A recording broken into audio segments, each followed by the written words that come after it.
Hello guys, welcome back to my channel. तो आज का हमारा टॉपिक है बहुत ही मशहूर नॉवेल जिसका नाम है Sons and Lovers. Sons and Lovers 1913 में D.H. लॉरेंस द्वारा लिखी गई थी।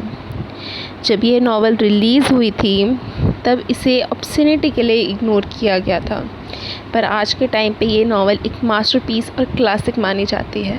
इस नॉवेल में लॉरेंस ने अपनी खुद की लाइफ से इंस्टेंसेस लिए हैं, तो इस वर्क को सेमी ऑटोबायोग्राफिकल भी कहा जाता है। कहानी शुरू होती है मिस्टर एंड मिसेस मॉरल से, जो कि एक अनहैप्पी मैरिज में है। मिसेस मॉरल ने अपनी फैमिली से अगेंस्ट जाके मिस्टर मॉरल से शादी की थी, पर शादी के बाद उसे पता चला कि मिस्टर मॉरल पूरी की पूरी तरह कर्जे में डूबे हुए हैं और उन्हें शराब पीने की बहुत ही गंदी लत है। उन दोनों के झगड़े होने लगते हैं और कई बात फ़िज़िकल वायलेंस तक भी पहुंच जाती है। धीरे धीरे उनकी फैमिली बढ़ने लगी और उनके 4 बच्चे हो गए, पर उन दोनों की लड़ाई कभी कम नहीं हुई। उनकी मिसअंडरस्टैंडिंग्स, उनके मनमुटाव बढ़ते ही जाते हैं। मिस्टर मॉरल अपनी वाइफ से चोरी भी करने लगते हैं और दोनों में दूरियां बहुत ज़्यादा ही बढ़ जाती हैं। मिसेस मॉरल ने अपना सारा प्यार, अपनी सारी उम्मीदें अपने बच्चों से बांट ली थी, स्पेशली अपने बड़े बेटे विलियम से। वो अपनी माँ से बहुत ज़्यादा अटैच्ड हो चुका था। जब विलियम जॉब के लिए लंदन चला गया तो वह बहुत ज़्यादा अपसेट होने लग गई थी। विलियम लंदन में एंगेजमेंट करके आ जाता है, जिसे देख के मिसेस मॉरल बिल्कुल भी खुश नहीं होती। पर कुछ देर बाद ही विलियम की डेथ हो जाती है और मिसेस मॉरल अपने गम में इतना खो जाती हैं कि वे भूल जाती हैं कि उनके 3 और बच्चे हैं जिनकी उन्होंने अभी परवरिश करनी है।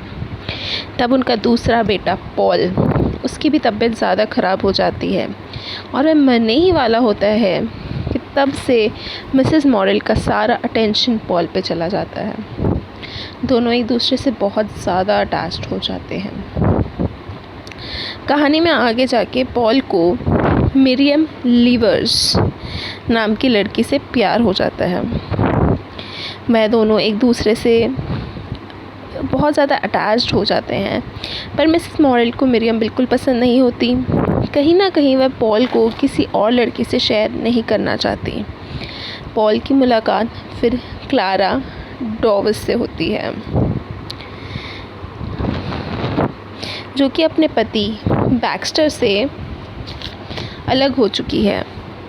पॉल और क्लारा करीब आने लगते हैं और उन दोनों में काफ़ी इंटीमेसी और एनिमलिस्टिक अफेयर चलता है, पर क्लारा अपने हस्बैंड को डिवोर्स नहीं देना चाहती थी, जिसकी वजह से पॉल और क्लारा की भी कभी शादी नहीं हो सकती थी और उनका रिलेशन ख़त्म हो जाता है। पॉल और मिरियम भी फाइनली एक दूसरे से इंटीमेट होते हैं और कुछ देर वह खुश भी रहते हैं, पर फिर पॉल उसे छोड़ देता है। मिरियम मानती है कि उन दोनों का प्यार सच्चा है, पर रियलिटी में पॉल को किसी से कभी प्यार नहीं हो सकता था। वह सिर्फ अपनी माँ से पास प्यार करता है। मिसेस मॉरल की तबीयत ख़राब होने लगती है और पॉल अपना सारा का सारा समय, सारा के सारे रिसोर्सेज मिसेस मॉरल के सेवा में निकाल देता है।